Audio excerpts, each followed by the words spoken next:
I don't know why I agreed to it. Maybe it was boredom.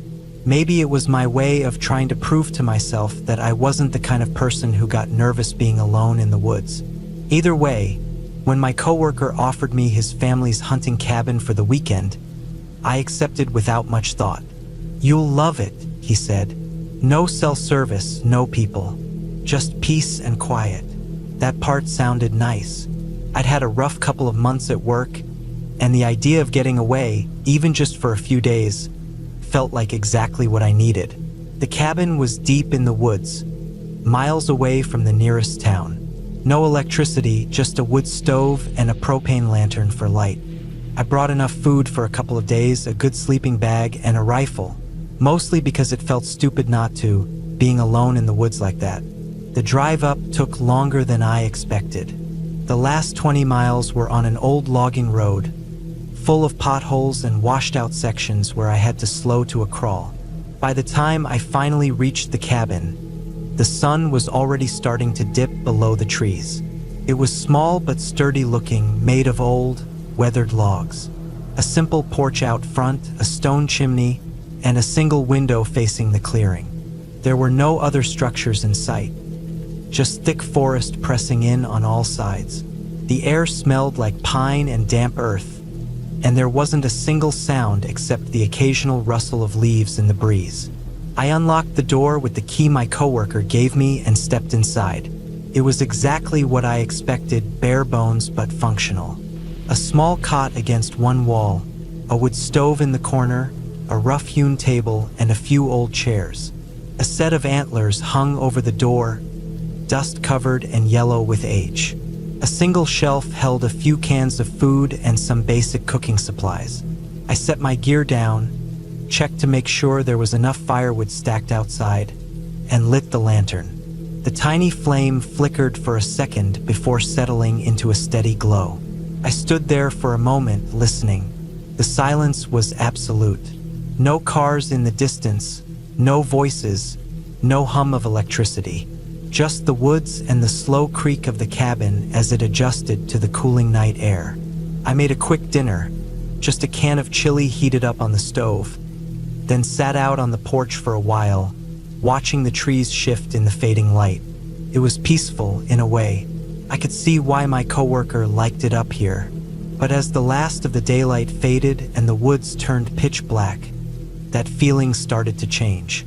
It wasn't anything obvious, just a slow, creeping unease.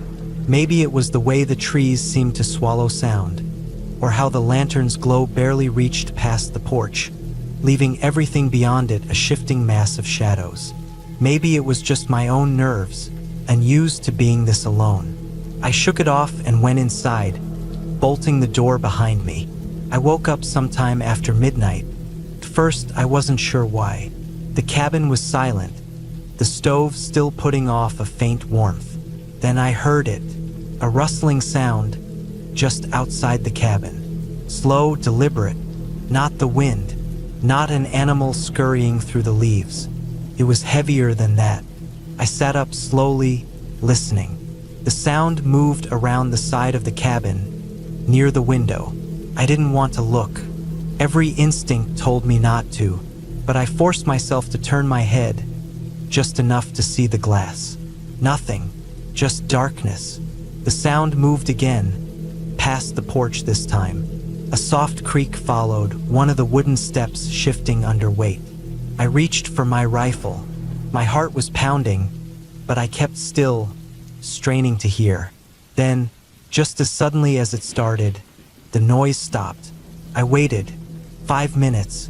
10. Nothing. Finally, I convinced myself it was nothing. An animal, maybe, or just my imagination playing tricks on me. Still, I didn't sleep much after that. Morning brought a sense of relief. The sunlight made everything feel normal again. I stepped outside, rifle in hand, and did a slow circle around the cabin. There were tracks in the dirt. Not animal tracks, boot prints. They circled the cabin once, then disappeared into the trees. I stared at them for a long time. They weren't mine. I had parked on the other side of the clearing and hadn't been anywhere near that part of the cabin. I thought about leaving right then, packing up and driving the long, slow road back to town. But I felt stupid. I hadn't actually seen anyone, and whoever it was, they were gone now. Instead, I spent the day fishing at the creek a mile or so from the cabin. I tried to shake off the nerves, to convince myself it had been a hunter passing through. Nothing more. By the time I got back, the tracks were still there, but nothing else seemed out of place. I locked up early, made sure the rifle was loaded, and kept the lantern close by. Sleep didn't come easy. Every sound made my skin crawl. The creak of the trees in the wind, the distant hoot of an owl. Even my own breathing felt too loud. Then, just past midnight, the sound came again. This time it was different. Not just footsteps, a slow, dragging noise, like something heavy being pulled through the dirt. It moved from the tree line toward the porch. I gripped the rifle so hard my knuckles ached. The dragging sound stopped just outside the door. Then a thud. Not loud, just a single, deliberate knock. I didn't move. Another knock. My pulse pounded in my ears. Then silence. I stayed like that for what felt like hours, waiting, barely breathing. Eventually, the first light of dawn crept through the window. When I finally found the nerve to open the door, there was nothing there. No tracks this time. No sign that anyone had been there at all. But as I turned to go back inside, something caught my eye. Near the edge of the clearing, half hidden in the grass, a length of rope. Rough, twisted, frayed at the ends. I left an hour later, drove straight back to town without stopping. I never told my coworker what happened. Never asked if he'd ever seen tracks around the cabin. But I know what I heard, and I know I wasn't alone out there.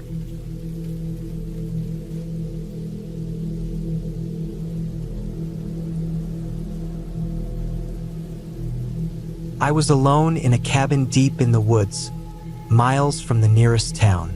The place belonged to an old friend of my father's, a retired hunter who offered it to me when he heard I needed some time away.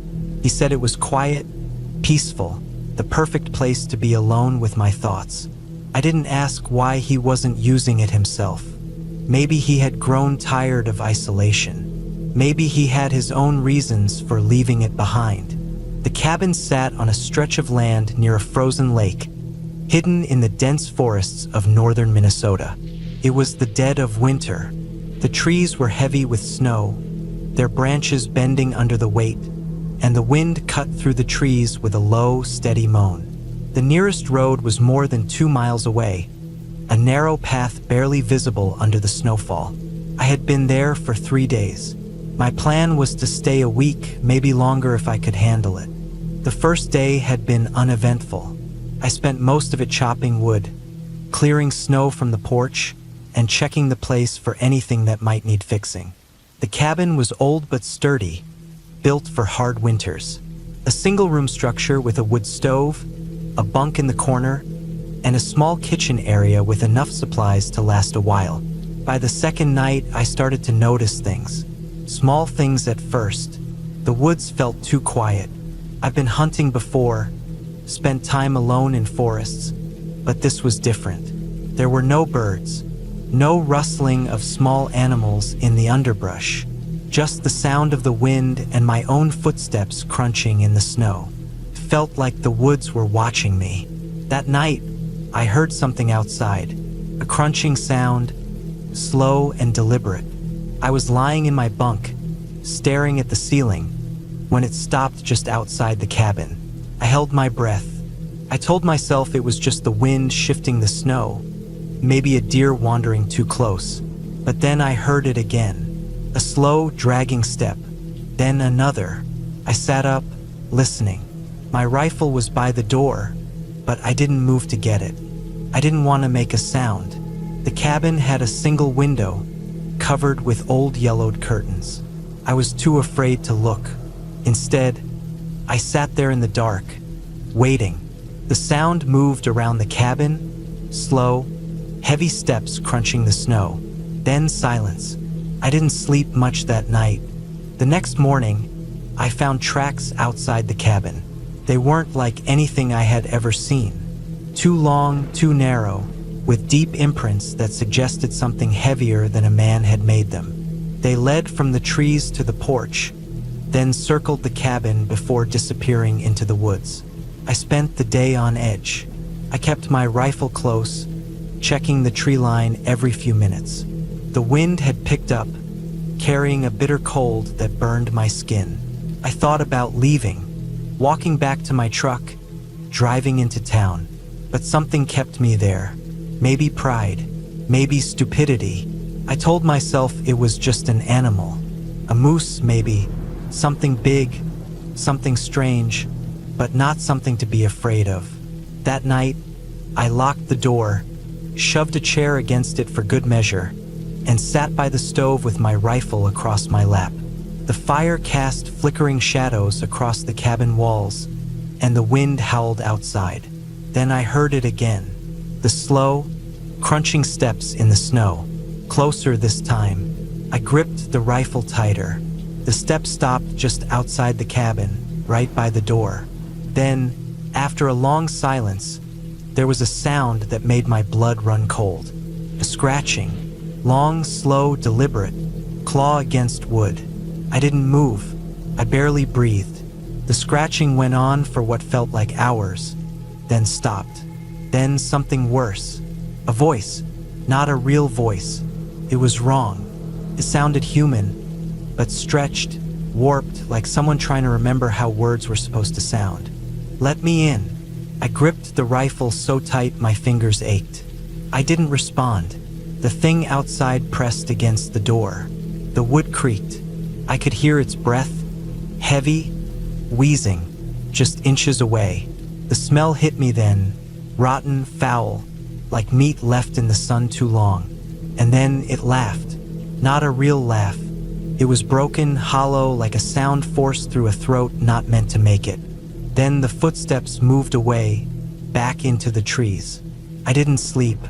I sat by the fire, rifle in hand, until the first light of morning crept through the curtains. The moment the sun was up, I packed my things. I wasn't staying another night. I stepped outside, scanning the tree line. Nothing, just the empty forest, the snow-covered ground. The tracks were still there, leading away from the cabin. I started walking. My truck was more than 2 miles away. I kept my rifle ready, eyes darting between the trees. The forest felt wrong, too still, too expectant. Every few minutes, I stopped to listen. Halfway to the truck, I saw something in the snow, another set of tracks, leading alongside mine. They hadn't been there before. I started moving faster. The tracks followed me the whole way. When I finally reached my truck, I threw my gear in the back, climbed inside, and locked the doors. My hands were shaking as I turned the key. The engine sputtered to life. I looked up. Across the clearing, just at the edge of the trees, it stood there. Tall, too tall. Its body was gaunt, stretched thin, its skin a sickly, mottled gray. Its arms were too long, fingers ending in blackened claws. And its face, God, its face. It looked like a man once, but the eyes were empty. The mouth was too wide, and it was smiling. I slammed the truck into reverse, spun around, and tore down the snowy road as fast as I could. My heart pounded, breath coming in ragged gasps. I didn't look back. I didn't slow down until I hit pavement. I drove straight home. I didn't tell anyone. Who would believe me? Weeks later, I got a call from my father's friend, the one who owned the cabin. "You left in a hurry," he said. I didn't respond. After a long silence, he sighed. "Saw the tracks, didn't you?" I swallowed hard. What was it? Another pause. Then, in a voice quieter than before, "You did the right thing. Never go back."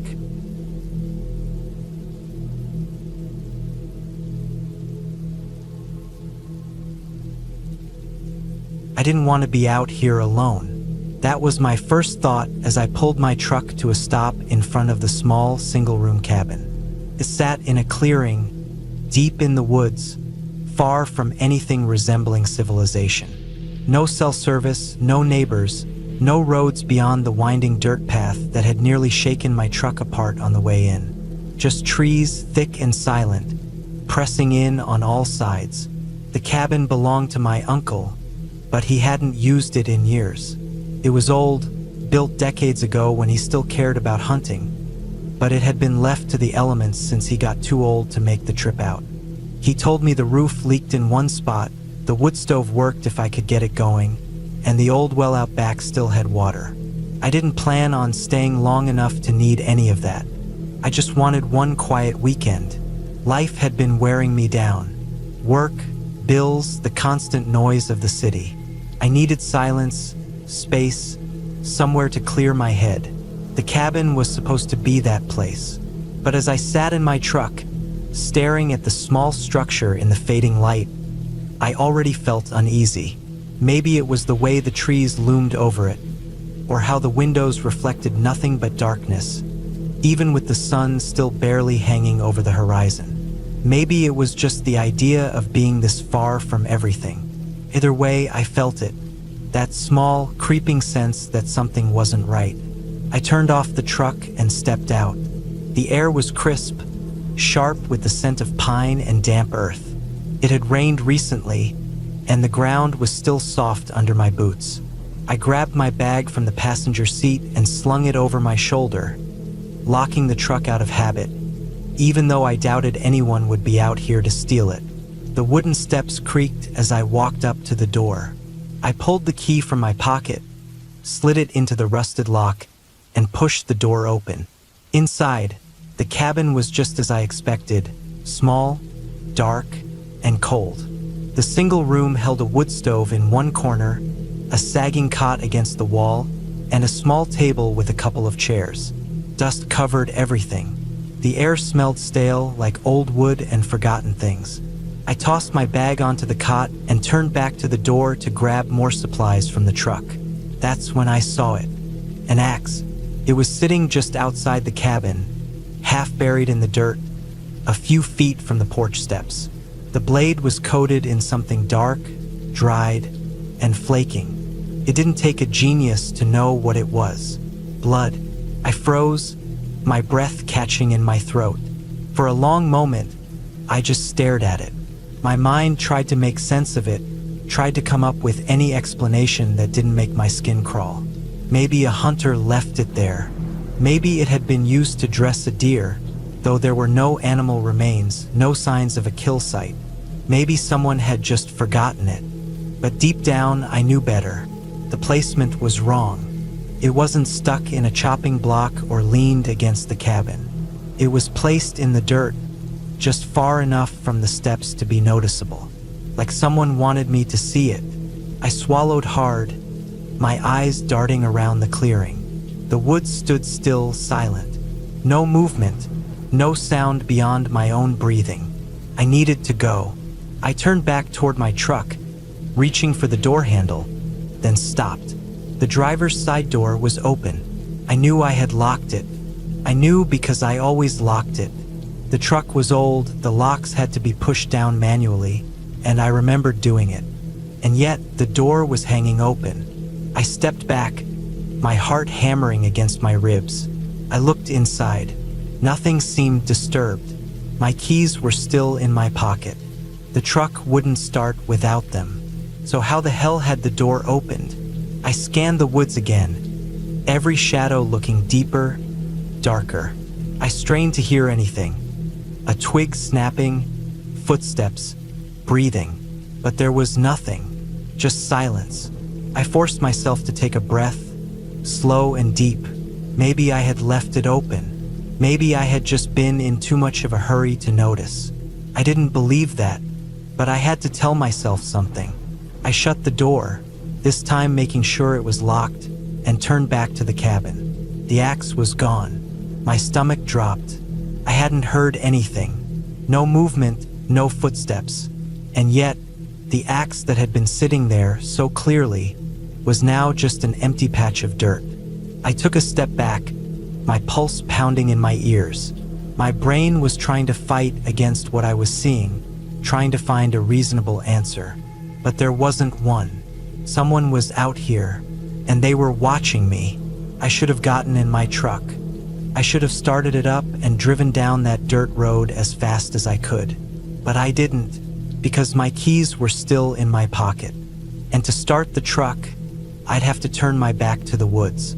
I couldn't do that. I took slow steps toward the cabin, my eyes darting to every shadow. The woods were too thick, too dark. I couldn't see far enough.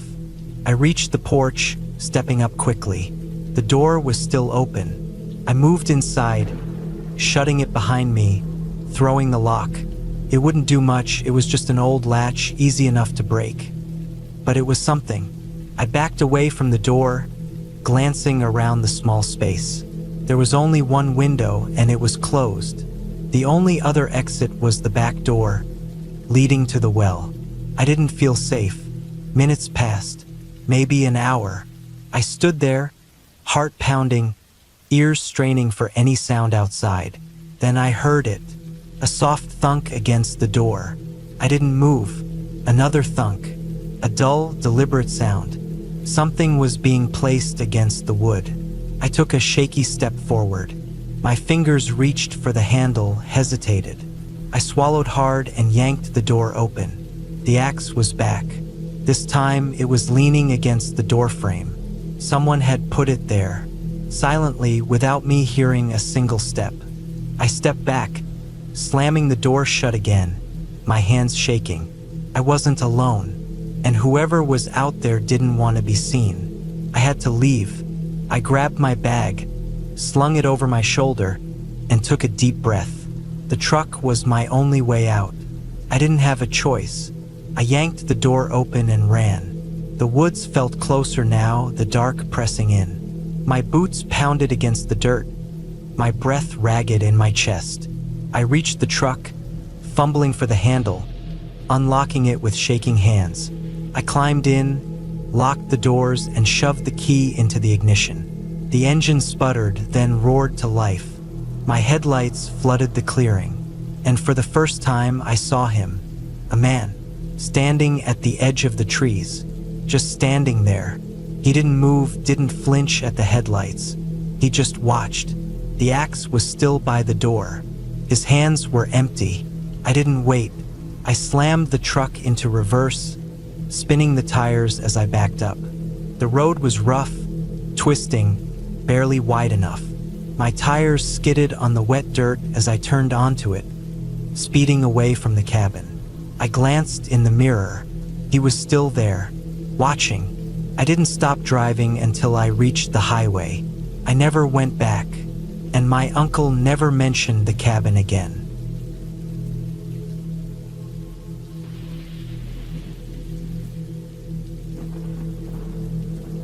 It started as a last-minute trip, the kind you plan in a hurry because life feels too loud, and you need somewhere quiet.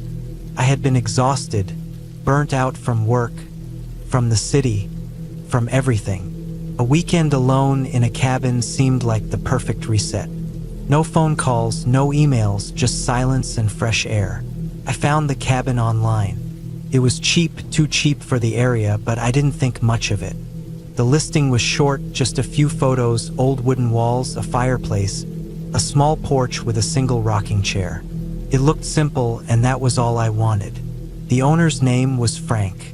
His messages were brief, almost too blunt. He didn't ask any questions about me, just sent the check-in details and told me to lock up when I left. The drive out took longer than I expected. The cabin was deep in the woods, off a winding dirt road with no signs.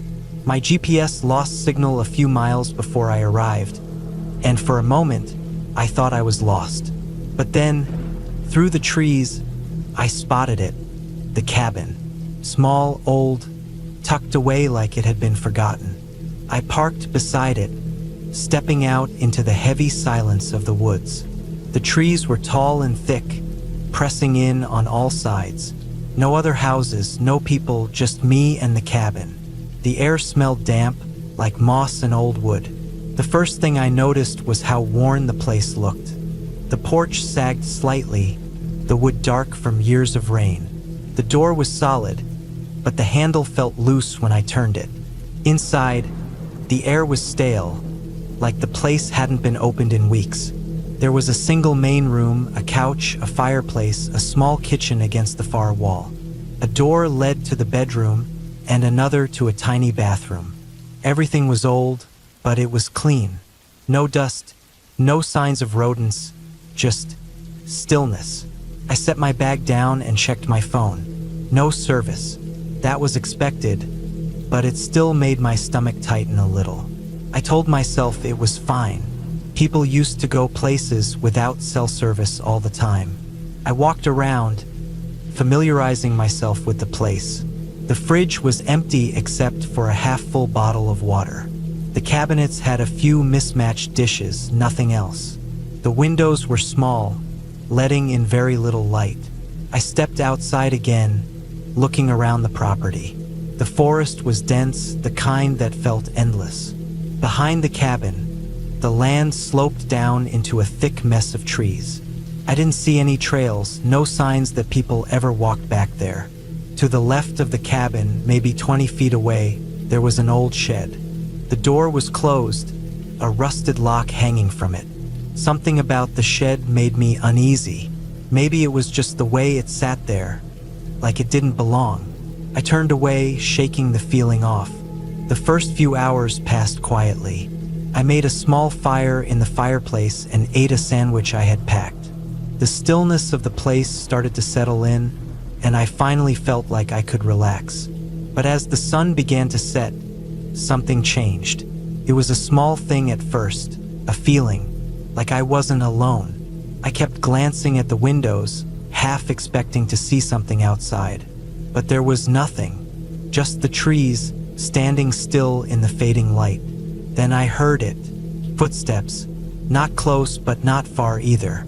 Slow, deliberate, moving through the trees behind the cabin. I held my breath, listening. The sound stopped.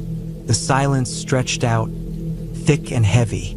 I told myself it was an animal, a deer maybe, but I couldn't shake the feeling that it wasn't. As darkness took over, the cabin felt different. The walls seemed thinner, the windows smaller. I locked the door, checked the windows twice. The only light came from the fire, casting long shadows across the floor. Then came the second sound. Something outside.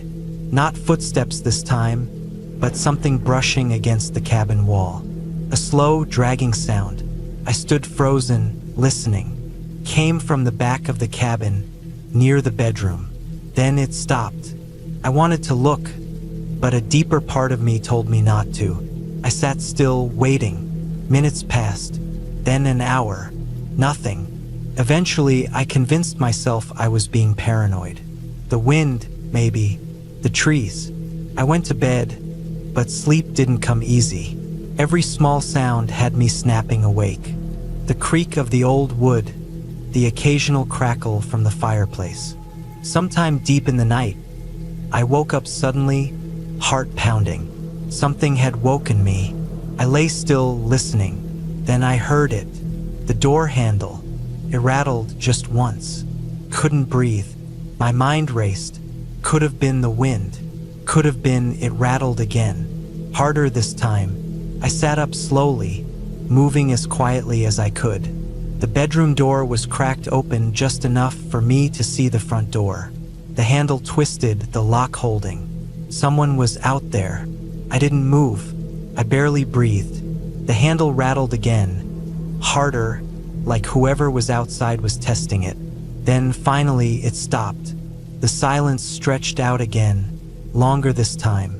I waited, listening. Nothing. I sat there for what felt like hours, wide awake. I wanted to check outside, but I couldn't bring myself to move.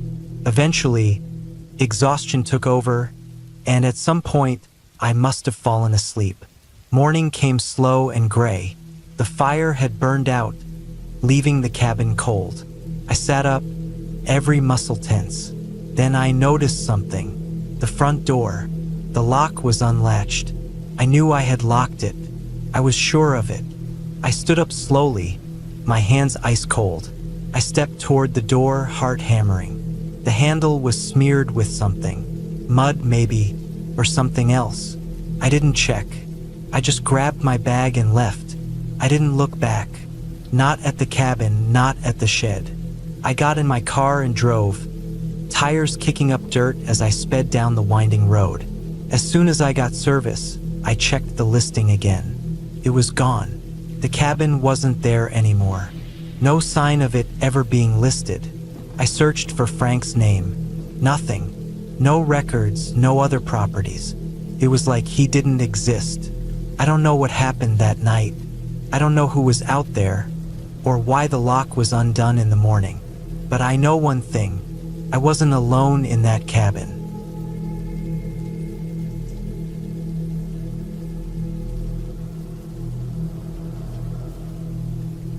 I don't know how to explain what I saw that night. I've thought about it for years, running the memories over in my head, trying to convince myself that maybe I misinterpreted something. Maybe my mind exaggerated it. Maybe I was just exhausted, hungry, paranoid. But no matter how I try to twist it, no matter how many times I tell myself that it couldn't have been real, the memory won't change. It was real, and I was lucky to make it out.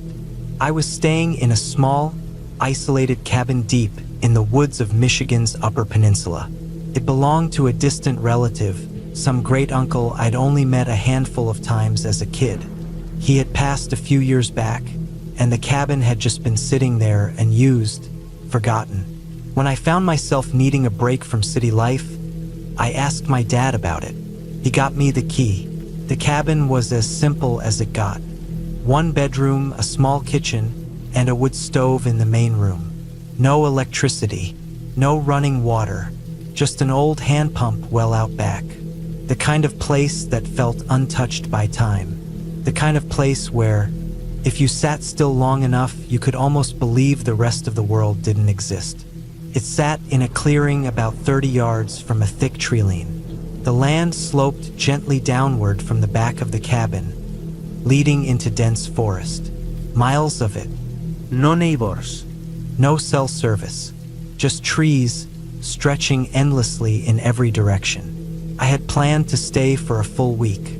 Just me, the woods, and some much-needed solitude. The first 2 nights were peaceful. Cold, but peaceful. I spent my days chopping wood, hiking, and reading by lantern light once the sun went down. I'd never been the kind of person who scared easily, but there was something about being that isolated that played with my mind. Little noises that I'd normally ignore. Branches snapping, leaves rustling, the distant calls of animals. Sounded different out there. Louder, closer. Still, I figured it was just the way the silence worked. My ears weren't used to it. In the city, there's always background noise, even in the middle of the night. But out there, nothing. Just the wind and whatever lived in the trees. It wasn't until the 3rd night that things started to feel wrong. I had just put out my lantern and crawled into my sleeping bag when I heard it. Heavy footsteps, not the light, quick steps of a deer. Not the awkward shuffling of a raccoon or the occasional scratching of a porcupine. This was different, slow, deliberate, heavy. I held my breath, listening.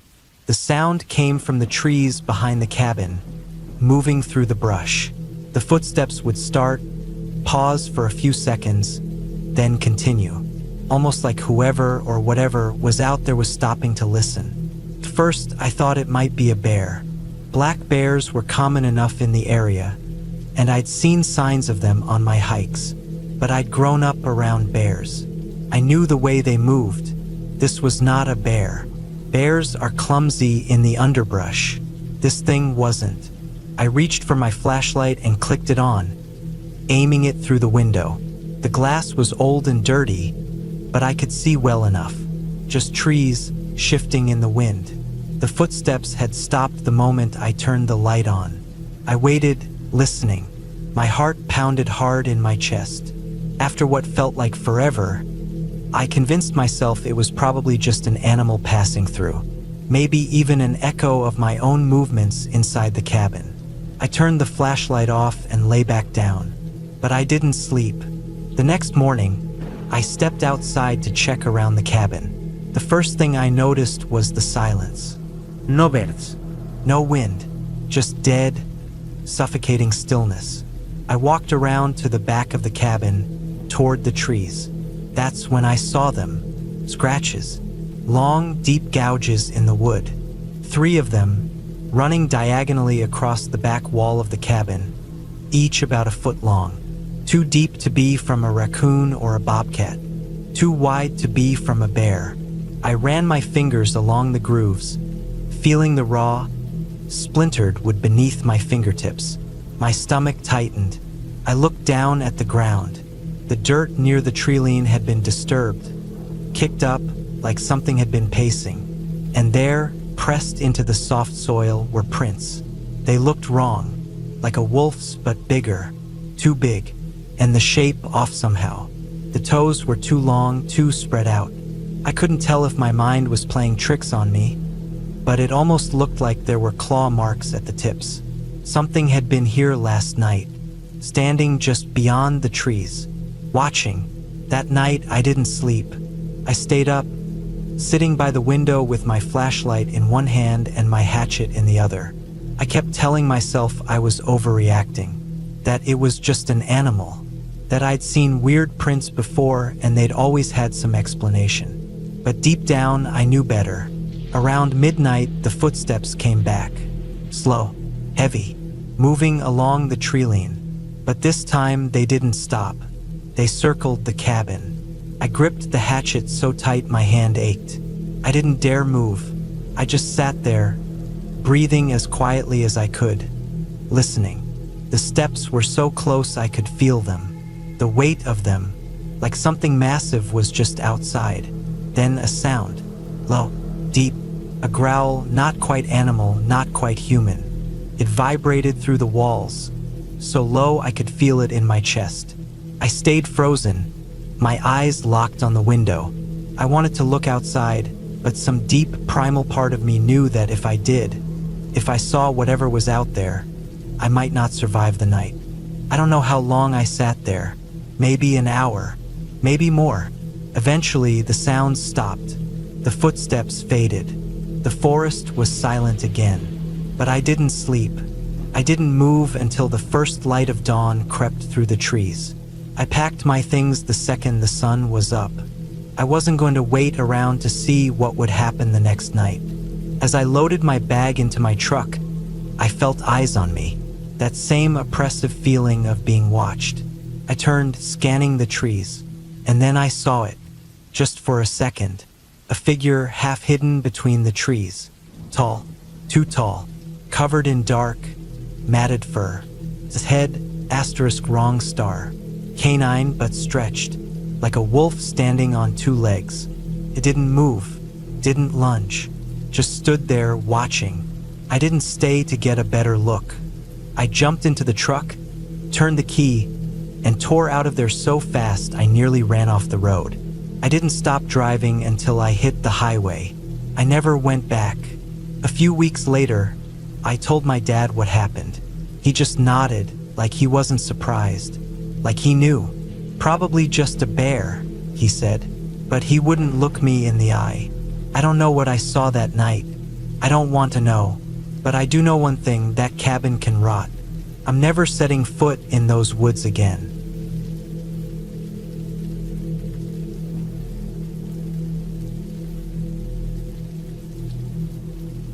I always loved my parents' cabin. It wasn't anything fancy, just a simple A-frame with a loft, a wood-burning stove, and a deck that looked out over acres of dense forest. My parents bought it when I was young, and we spent countless weekends there, hiking, chopping wood, and listening to the wind move through the trees. It was quiet, isolated, and peaceful. At least that's how I used to feel. It had been years since I'd spent a night at the cabin. Life got in the way, college, work, moving to the city. My parents still visited often, but I only made it out a couple of times a year, usually for a long weekend. This time, though, I was coming alone. My parents had asked me to check on the place after a storm rolled through the area. A few neighbors mentioned downed trees and power outages, and since my dad was recovering from surgery, I figured I'd do him a favor and make sure everything was intact. I left early Saturday morning, making the 3-hour drive through winding mountain roads, past thick stretches of pine and open meadows. The deeper I went, the less traffic I saw. By the time I turned onto the dirt road leading to the cabin, I hadn't seen another car for miles. It looked the same as always when I pulled up. The dark green siding, the stack of firewood under the overhang, the big picture window that faced the clearing. Nothing seemed damaged. No fallen trees, no broken glass. The generator was still intact by the side of the house. The roof looked fine. Still, as I shut off my engine, something felt different. I sat there for a minute listening. The forest had a certain sound, subtle, but always present. Wind moving through branches, distant bird calls, the occasional rustle of something small moving through the brush. But it was too quiet. I shook it off and stepped out of the car, grabbing my bag from the back seat. The key was in its usual hiding spot, tucked beneath a loose rock on the porch. I let myself in, inhaling the familiar scent of wood and dust.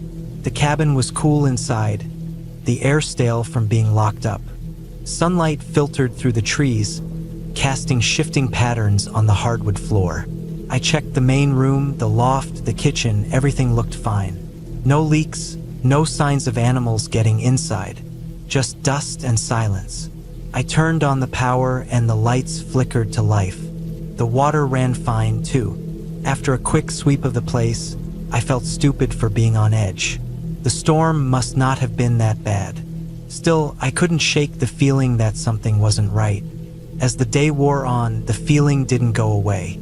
I kept glancing out the windows, expecting to see something *** or someone ***, moving between the trees. But the woods remained still.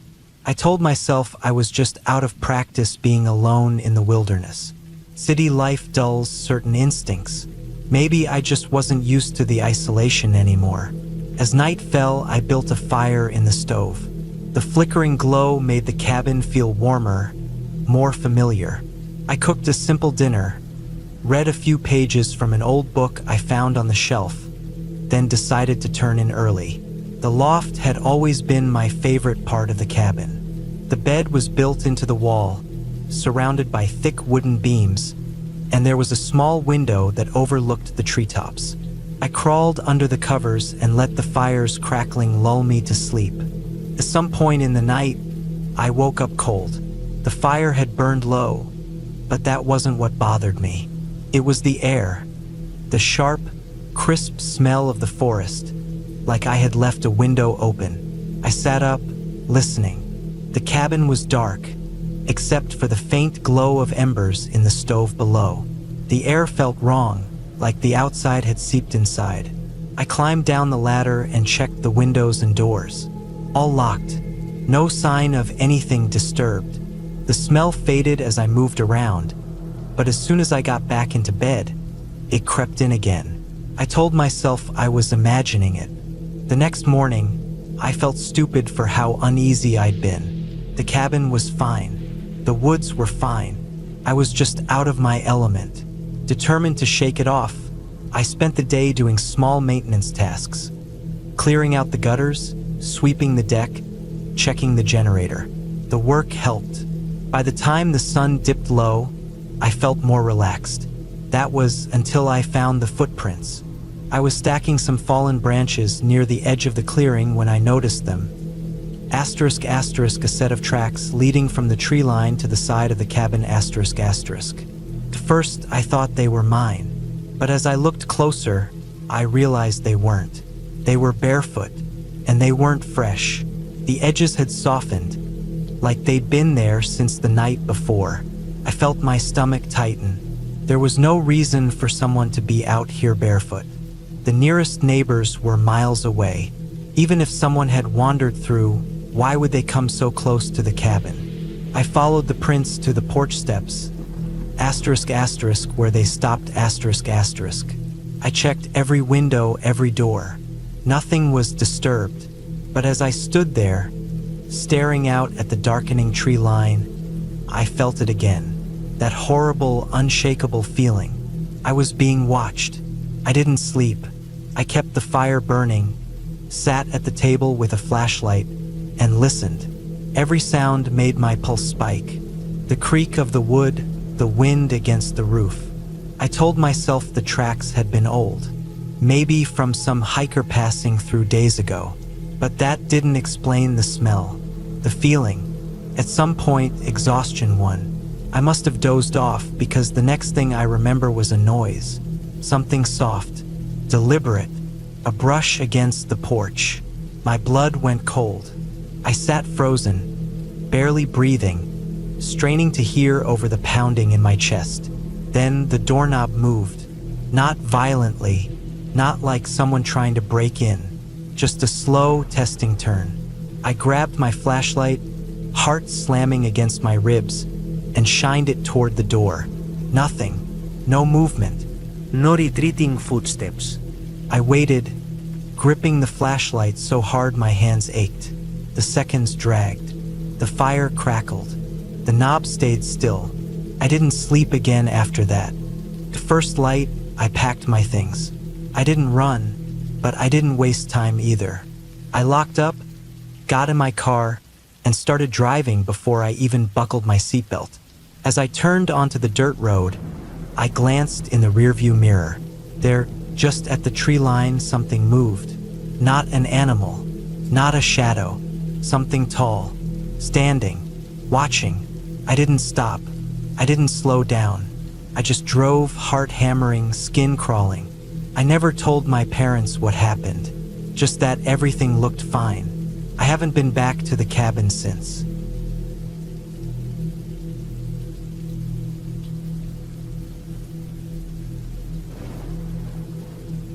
I was looking forward to the trip. A few days alone in my uncle's old hunting cabin, deep in the woods, with nothing but the sound of the wind through the trees and the occasional rustling of animals. No work, no stress, no people. Just me, the forest, and a small stack of books I'd been meaning to read for months. The cabin wasn't much, just a single room with a cot, a wood stove, and a small table with 2 chairs. There was an old shed out back with some tools, an axe for splitting firewood, and a water pump that sometimes worked and sometimes didn't. No electricity, no plumbing, just an outhouse about 30 yards from the back door. The kind of place that felt untouched, like time had forgotten about it. I arrived in the late afternoon, just as the sun was starting to sink behind the trees. The drive up had been uneventful, just miles of empty gravel roads winding through thick woods. The only sign of life had been a couple of deer grazing by the roadside, their heads lifting lazily as my truck passed before they returned to chewing. It was the start of rutting season, so I wasn't surprised to see them. By the time I unloaded my gear and stacked some firewood by the door, the light had faded and the temperature had dropped. I made a quick meal, ate by the glow of my lantern, then stepped outside to breathe in the cold, pine-scented air. The forest stretched out in every direction, dark and endless. The only sound was the occasional creak of tree branches and the distant hoot of an owl. Then I saw them, 3 deer, standing at the edge of the clearing, just beyond the tree line. Their silhouettes were barely visible in the dim light, their bodies blending into the darkness. I watched them for a moment, expecting them to move, but they didn't. They just stood there, still as statues, their heads turned toward me. I'd seen plenty of deer before. They were skittish animals, always twitching, always ready to bolt at the slightest movement. But these didn't move. They didn't even flick their ears or shift their weight. They just stood there, watching. I felt a shiver crawl up my spine, but I brushed it off. Probably just curious. Maybe they weren't used to people. I went back inside, bolted the door, and crawled into my sleeping bag. The next day passed quietly. I spent the morning collecting firewood and checking the shed for supplies. Found an old lantern and a rusted can of kerosene that still had a little left. Spent the afternoon hiking a few miles out, following a narrow game trail that looped back toward the cabin. The air was crisp, the forest alive with the sounds of birds and the occasional rustle of something moving through the underbrush. I saw plenty of deer tracks, some fresh, leading off into the trees. It wasn't until I got back that I saw them again. For this time, standing in the same spot as the night before, just beyond the tree line. Again, they didn't move. I stood there watching them, waiting for one to twitch an ear, lower its head, shift its weight. But they stayed perfectly still, their bodies rigid, heads turned toward me. Something about it made my skin crawl. I took a step forward, clapped my hands. Normally, that would send them running. Nothing, not even a flinch. The sun was setting, and the air had taken on that sharp, biting cold that came fast in the woods. I forced myself to turn away, to go inside and lock the door. Lying in my sleeping bag that night, I listened. The forest had gone quiet. No wind, no owls, no distant rustling of small animals. Just silence. Then, sometime past midnight, I heard it. A slow, deliberate sound. Hooves on dirt. They were walking. I held my breath, listening as the steps moved through the clearing. They didn't wander or meander like normal deer. They moved with purpose, a steady, even rhythm. Closer. I gripped the handle of my hunting knife, heart pounding. Then silence. I lay there, unmoving, every muscle tensed. Minutes stretched into an hour. I forced myself to stay awake, but at some point, exhaustion took over.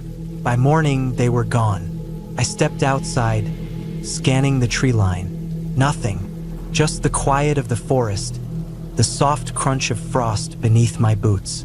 I told myself I was being stupid. Deer were just deer. Maybe they'd smelled something interesting near the cabin. Maybe it was just my imagination running wild in the isolation. I spent the day hiking again, but I couldn't shake the feeling that I was being watched.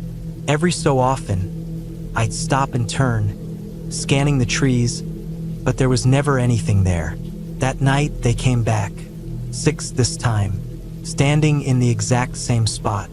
I stood on the porch, watching them. The lantern in my hand cast a flickering light that barely reached them. Their eyes caught it, reflected it back in eerie, glowing pinpricks. I swallowed hard.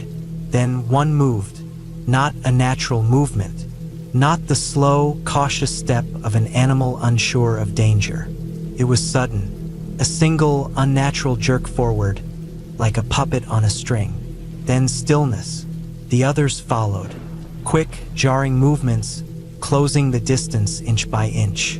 My breath hitched. I backed up one step, then another. The door was behind me. One of them twitched its head to the side. An unnatural snap, too sharp, too quick. Then it took another step. I fumbled for the doorknob, stumbled inside, and slammed it shut. I didn't sleep that night. I wanted to leave. I should have left that morning. But something about the way they moved, the way they watched, left me feeling trapped. Like if I stepped outside in daylight, they'd be waiting. I spent the day locked inside, peering through the cracks in the wood. I didn't see them, but I knew they were there. Night came too fast. I sat by the door, knife in my hand, waiting. And then, just past midnight, I heard them. Hoofs, but not on dirt, on wood. The porch. A slow, deliberate step. Then another, and another. My heart pounded so hard it hurt. I held my breath, listening as they moved, circling the cabin. Slow, methodical, then a loud thud. Something heavy pressed against the door. I gripped the knife, barely breathing. The weight shifted, a slow, dragging scrape of something against the wood. Then silence. I don't know how long I sat there, frozen. But when dawn came, they were gone. I didn't wait. I grabbed my bag, threw open the door, and ran to my truck. As I started the engine, I glanced back one last time. They were standing at the edge of the trees, watching. And then, as I drove away, they turned, all at once, and walked into the woods, moving the way no deer should ever move.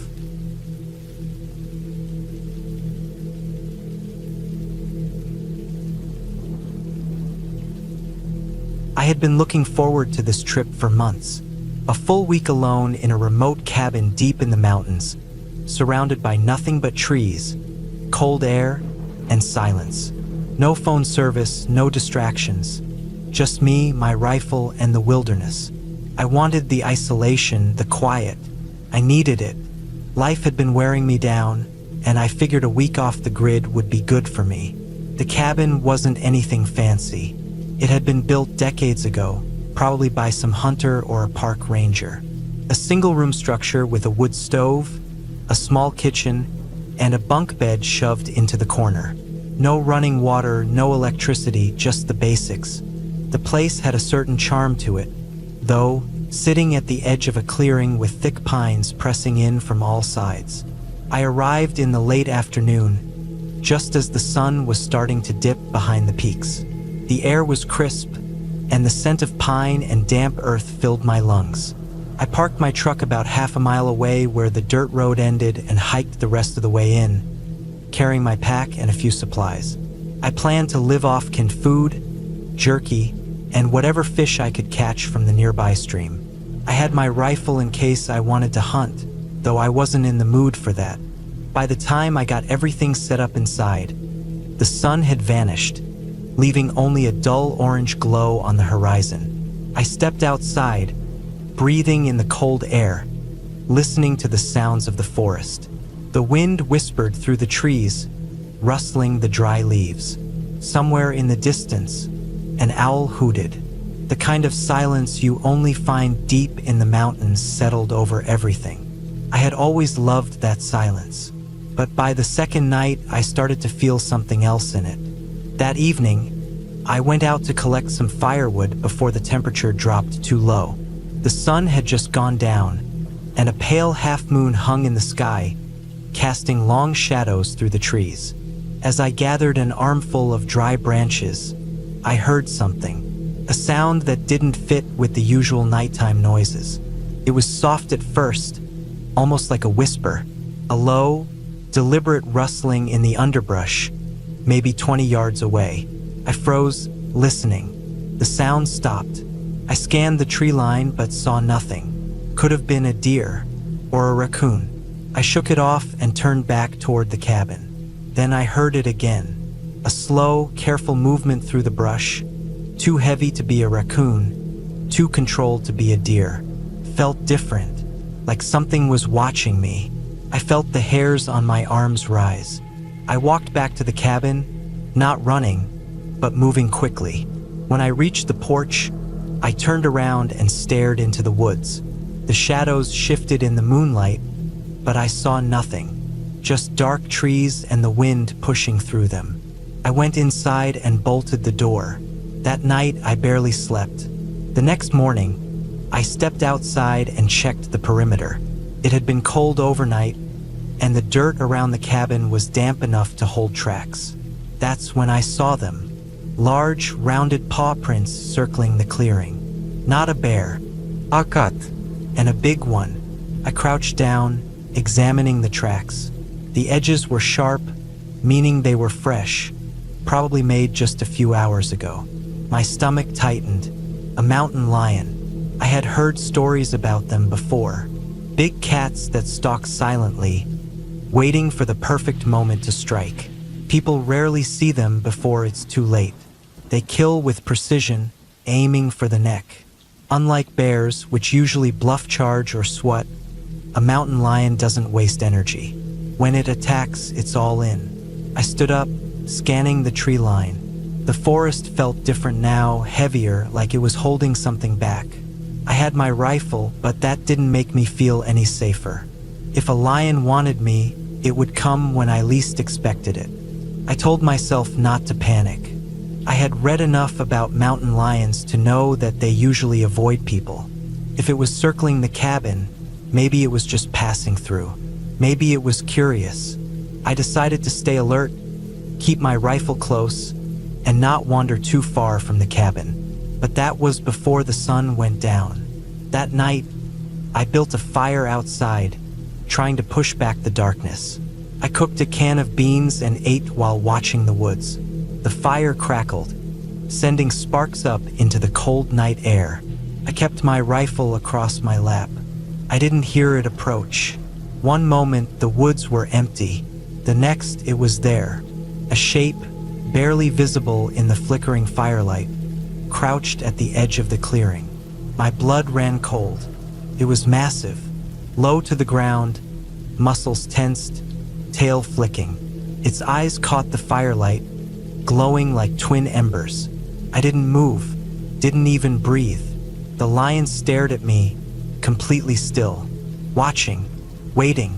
I gripped my rifle, my hands slick with sweat.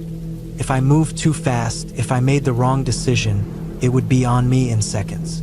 I knew I couldn't outrun it, knew that prey runs. I wasn't prey. I forced myself to hold its gaze. Minutes passed, maybe seconds, felt like an eternity. Then, just as silently as it had appeared, it turned and slipped back into the darkness, vanishing into the trees without a sound. I didn't sleep that night. I locked the cabin door and sat on the floor with my rifle, listening. Every creak, every rustle sent a jolt through my body. The fire outside died down, and the cabin filled with darkness. At some point, I must have dozed off, because I woke to a sound that made my heart stop. A low, guttural growl, right outside the cabin. My blood turned to ice. The growl was deep, vibrating through the walls. I could hear its breathing, slow, heavy, right outside the door. I gripped my rifle so hard my hands ached. The door wasn't strong. If it wanted in, it would get in. I stayed frozen, barely daring to breathe. Then, after what felt like hours, the breathing faded. The night stretched on, endless and silent. The first light, I opened the door.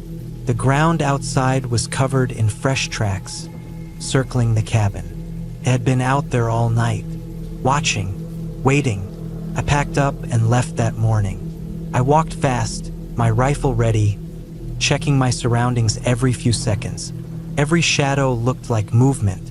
Every sound made my pulse spike.